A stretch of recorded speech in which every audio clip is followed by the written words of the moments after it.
SuperTalk Mississippi Media production.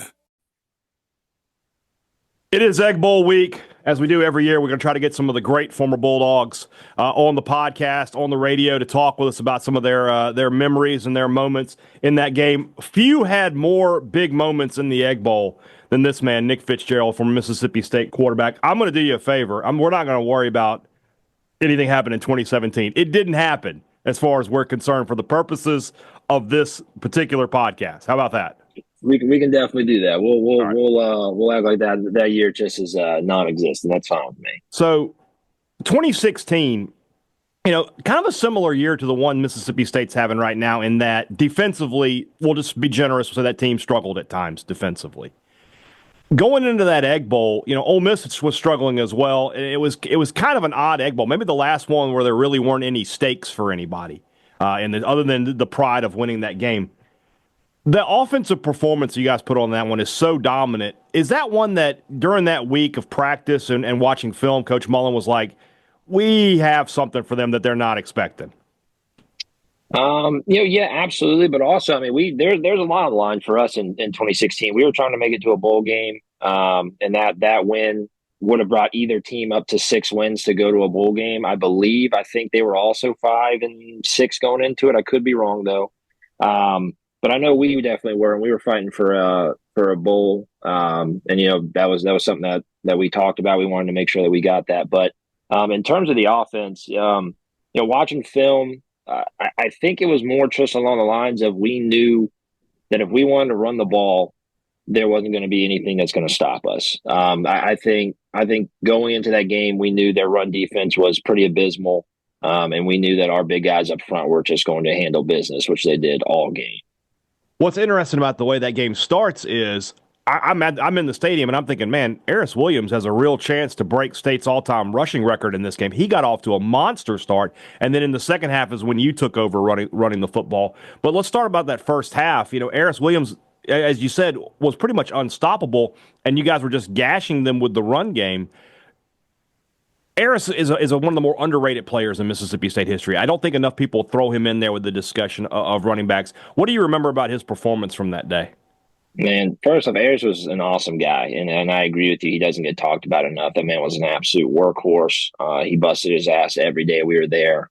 He went out of his way to make sure that he learned his assignments as a running back, which, not to hate on the position, but that was something that they struggled to do sometimes. And man, I just remember I didn't even really have to worry about it, man. I just handed the ball off. I knew we were getting 6 yards at least. It was just something that it was so automatic that we went into the game knowing that we were going to be able to run the ball. And then we got into the game and we really knew that we could run the ball. And Aris was just right down their throats, breaking tackles, hurdling dudes, spin moves. I remember he brought out every single move he had in that game. Yeah. One of the things I think people forget about because of how dominant the run game was in that one is that you threw 3 touchdowns in this game. You didn't have a great day completion percentage wise, but you got 3 scores. The one that always stands out to me, and it's a play that you guys had in the playbook. I remember you ran it against Ole Miss in this game, and you ran it against LSU the next year. The play where you run out like you're going to sweep out, and it just wide open, Malik Deer in the end zone. Sort of talk us through that play, because that one is one that always stands out to me of how wide open he was. Yeah, you want to talk about a safety just completely leaving their coverage and then their responsibility. And again, it was one of those things where when I go back and watch the film afterwards, I'm like, there's no way people actually thought I was running that ball. I did a terrible fake on both of those plays in 2016 and in 2017. But I think just the sheer amount of times and everything that I did run the ball, they had to they had to honor it, and they had to come up and try to stop it. And Malik Deer just ran right by everybody. At that point, I was like, let's just get it to him. I was like, don't overthrow, don't just lob the ball up there. Yeah. Don't ruin this for yourself. I never had really that great of a game throwing the ball in any game. So just make sure that he can catch this ball, make sure it's easy. And when there's no one within 20 yards of you, I could have punted it to him. So you guys got out to a big lead in that game, and then Ole Miss puts together a comeback. They tie the game. And then when the game breaks open is the 4th down play to Fred Ross. Fred Ross had a fantastic year in 2016. That's his only catch of the game, but it's the biggest play of the game at the same time. What does it say about a player like Fred that at the moment you had to have him, he shows up for you? I mean, that was our go-to guy all year. 2016 was Fred Ross's year to get the ball. I knew he was out there. I knew what routes he was running, so I knew I had someone that I could trust was going to be where they were supposed to be and was going to catch the ball.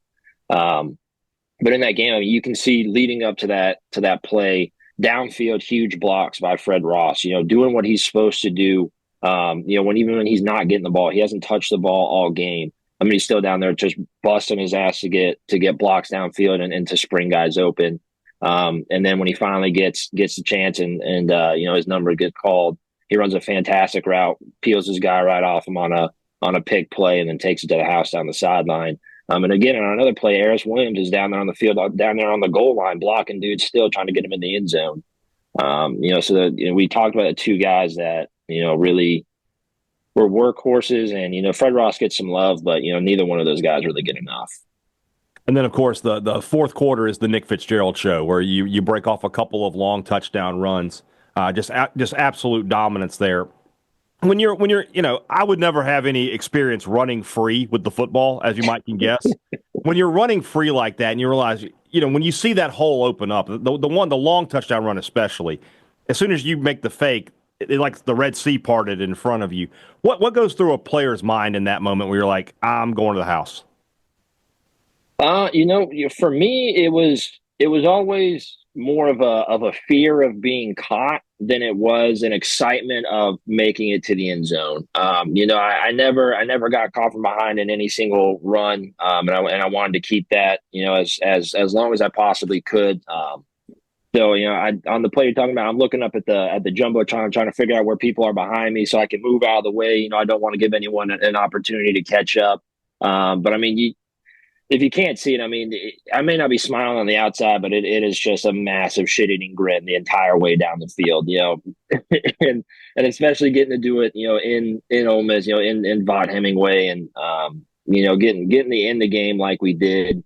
Some big runs, and then we'll get to it, but a massive defensive play at the end to really seal it. 55-20 is about as much of a butt kicking as you possibly can give someone in the SEC.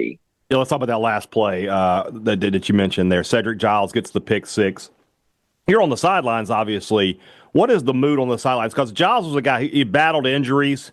This was his last game at Mississippi State, I think, and his career, like I said, the injuries had just almost wiped him out. But to come back and make that kind of play, you guys had to be stoked for him. Man, Ced was such an awesome guy, and everything that he had to go through. It kind of sucks to happen to a person like that.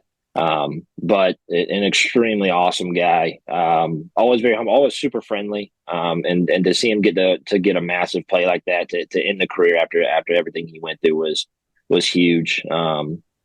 He deserved it. A lot of those guys deserve to go out on a bang like that. So, as terrible as I would say the 2016 season was for us, to get to end it like that was huge for those seniors, I think. All right, let's move forward down to 2018, and you're back in Oxford. We referenced at the beginning, but 2017 obviously leaves a very sour taste in your mouth coming in there. This is a bad Ole Miss team. We know that defensively they are not a good team at all. You guys, you were 7-4 coming into this game. You'd had some ups and downs this season, but this is kind of the opposite, right? When you come into this game, you thinking we're going to win this game big. Was that the mentality coming in? Yeah, again, you like to think that you have that confidence going into every game, but especially in Egg Bowl, where emotions are going to be really high and people are going to be playing at their absolute hardest.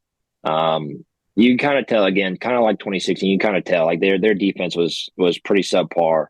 We knew that we were going to be able to do what we wanted to, and we kind of, if my memory serves me correctly, we kind of controlled that game the entire time. And again, a huge defensive day. 2018, our defense was absolutely incredible. I wish our offense could have lived up to be on their level. I think we would have been something real special. But man, we just controlled the game the entire way. Again, just had a really, really good game plan going into it. And we knew exactly what we wanted to attack. This is a game where, coming into it, Kylan Hill had been a little beat up, and we weren't sure if he wanted to play. He breaks off a long run. I think that leads to the State's first touchdown in that game. We talked about Eris a little bit ago. Kylan Hill, kind of another player that sometimes doesn't get the full due that he deserves. Led the SEC in rushing the next year after you were gone. What kind of player was Kylan Hill on this team? I always thought Kylan was a good guy. I know I believe he had a little bit of issues after I left, and I hate it for him. You can kind of see streaks of it from time to time. But he was always a great kid to me. He was always a great teammate. I never had any single issues with him. But a huge game for him, a huge run. And again, somebody who had to battle through a lot that season. And somebody that doesn't get the due that they deserve because of kind of the ending of their career here at Mississippi State. And again, it's not fair, but it kind of is what it is.